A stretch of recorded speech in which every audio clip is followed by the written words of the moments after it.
speaker is already at present. He's the Senior Vice President and CTO of Verisign, and he is currently a professor at Wuhan's University College of Computer Science, and he's guest professor and member of the International Advisory Board of Beijing University School of Software and Microelectronics, and he is with Stanford University, with Rochester University, and lots more. It would take endless time to... From his presentation, and we're curious. Actually, that's what we're not doing. Well, that's what we're not doing. We're not cutting it. We say welcome to Burt Kaliski Jr.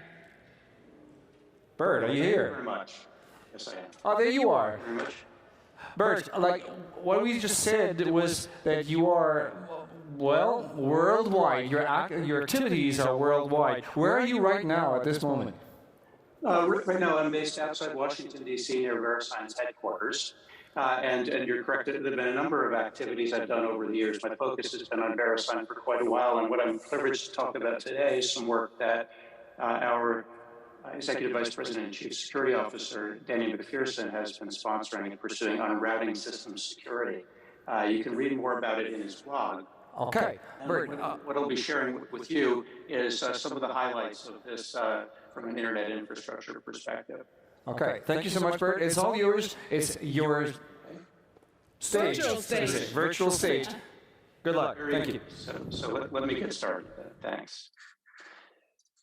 Okay, so the routing system, I'll bring slides up in a moment, but the routing system is something that we all use every day. Now, Verisign's primary business focus is on the domain name system, and the two are closely related because just as ensuring security, stability, and resiliency of the domain name system is a priority for Verisign and other companies in the domain name system industry, so is making sure that the routing system has these characteristics. If you think about the domain name system, billions of internet-connected devices are using DNS continuously to look up the IP addresses of the named resources that they want to connect to.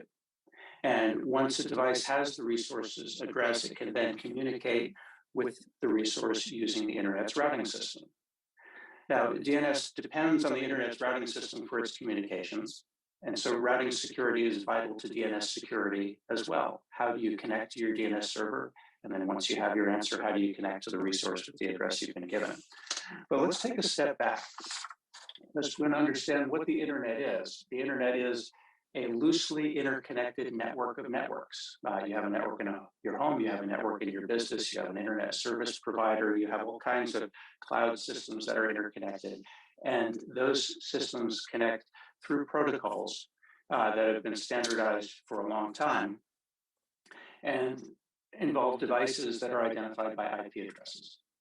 The IP addresses can either be the original 32-bit IPv4 form or a 128-bit IPv6 address. And similarly, every network that connects to the internet has an autonomous system number that's used by routing protocols to identify these specific networks. So you have addresses of the individual resources, you have the networks identified by these ASNs, and then you have routing from resource to resource, from device to device, through these interconnected networks, governed by this association between the autonomous system numbers, the ASNs, and the IP addresses. Now, the primary job of the routing system is to let networks know the available paths through the network to specific destinations. And today, the system for routing relies largely on a decentralized and implicit trust model, something that emerged over the past several decades of the internet. It's a hallmark of the internet's design. No centralized authority dictates how or where networks interconnect globally, or which networks are authorized to assert that they are reachable from one point to another. Instead, the networks share the knowledge with each other about the available paths from devices to their destinations. They route by rumor, if you will. They find out, how do I get from point A to point B? And then once they've been able to do that, they just pass the traffic along.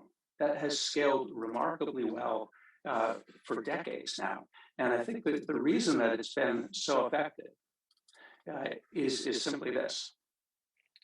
The effectiveness has come from the fact that each system on the internet can make its own decisions, its own local policy about how it wants to connect. That way, there's no single point of failure, no single point of trust. And that's served the internet, served our industry well for a long time. The key question, though, is will that continue to work well into the future? So let's take a closer look at some of the elements that are necessary for us to be able to do this. And I'll share a slide with you. So we're looking at the Border Gateway Protocol, or BGP. Now, BGP is the internet's de facto routing protocol. Under BGP, local routing policies decide where and how internet traffic flows. Each network independently applies its own policies on what actions it takes with the data that connects through its network. BGP is scaled well because of this distributed nature of the system. Again, no central point of control and therefore no central point of failure. And networks can base their routing policies on their pricing or performance or other security characteristics. And ultimately, BGP can use any path to get from one point to another. Networks through regions, through different geographies.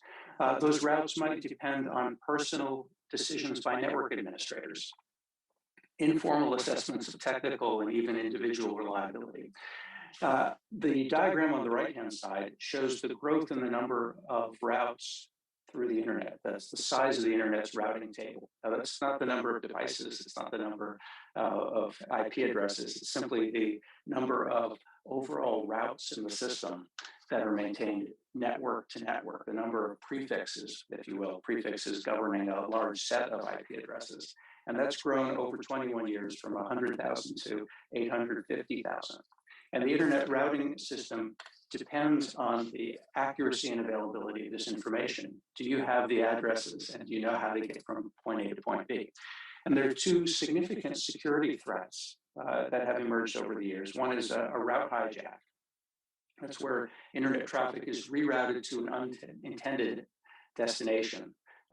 Someone else says that it's their address, and because of the implicit trust in the system, the traffic is sent to them instead of to the intended place. The route leaks draw traffic or propagate routing information to an unintended audience. It wasn't intended to route through this network, and it does anyway. These are often simple misconfigurations. They could be accidental, but they could also be malicious. And preventing these kinds of attacks requires careful coordination in the internet community.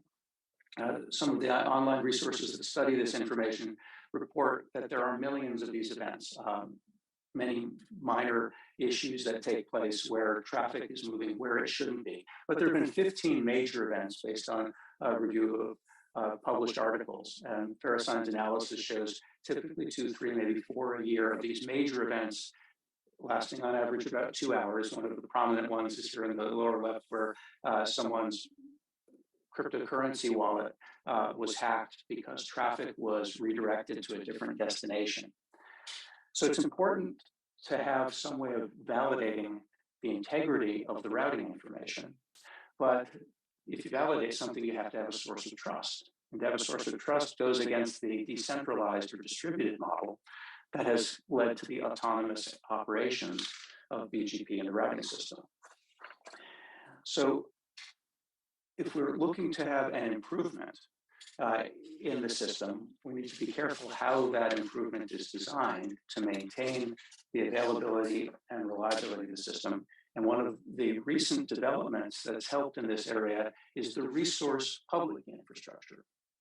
Now, you may be familiar with the public key infrastructure for the web PKI, and the resource PKI is a natural extension. Instead of protecting information being sent to and from web servers, it's information sent to and from networks through the routing system, and the resource or the routing or the autonomous system numbers are effectively what's being covered by the public key infrastructure protections. The main thing that the resource public key infrastructure does is it allows the regional internet registries to provide some trust anchors to authenticate the information that they are publishing about which addresses belong to which networks. Adds a layer of trust. And these route origin authorizations can then cryptographically associate the two quantities I introduced a few minutes ago, the IP addresses and these autonomous system numbers, or ASNs. That means that the networks can then have additional assurance that the components that they're interacting with are the authentic ones. And they can do what's called route origin validation. Did the route come from the place I expected it to? One of the next areas that's being worked on is path validation, point to point.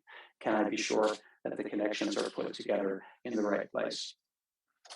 Now, as we look through the development of these types of security protections, we've come up with a much broader range than just the underlying technologies of things like BGP and RPKI. And there's an initiative called Manners, the mutually agreed norms for routing security, started in 2014. It's supported by the Internet Society, and Manners aims to reduce the most common routing system vulnerabilities by creating a culture of collective responsibility towards security, stability, and resiliency of the global routing system.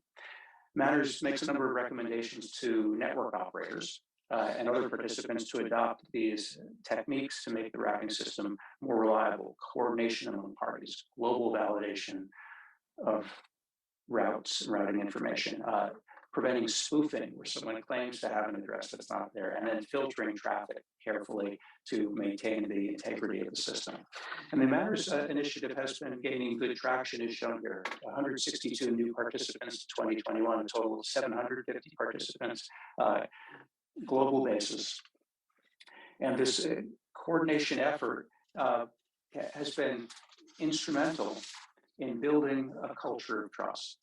Now, that takes us from where we started, this idea of routing with rumor, trying to understand who's doing what, where, when, and the implicit trust model from the early days of the internet, to what we could describe as routing without rumor, based on trust assertions that are shared among parties. Better manners, if you will. And it's important for this evolving cyber threat landscape, and given the critical role of the internet, to have trust models like RPKI, like path validation, and trust practices like Manners. A first step toward improving the security and stability of the system while maintaining the availability in this transition from a decentralized to a slightly more centralized model. This is an important principle both for the domain name system and for cloud security. And the domain name system relies on routing, as I said earlier. Cloud security and cloud infrastructure depends on the domain name system. And there's an interplay between all of these different parts. So as the evolution of technology has served the internet well for several decades, the introduction of new technologies like RPKI and Manners should bring us forward very effectively for many more years to come. That's a good collaborative effort, something Verisign is directly participating in, and in our CSO, Daniel McPherson's blog, and in other articles, you can read more about what's happening in this space. Thank you very much.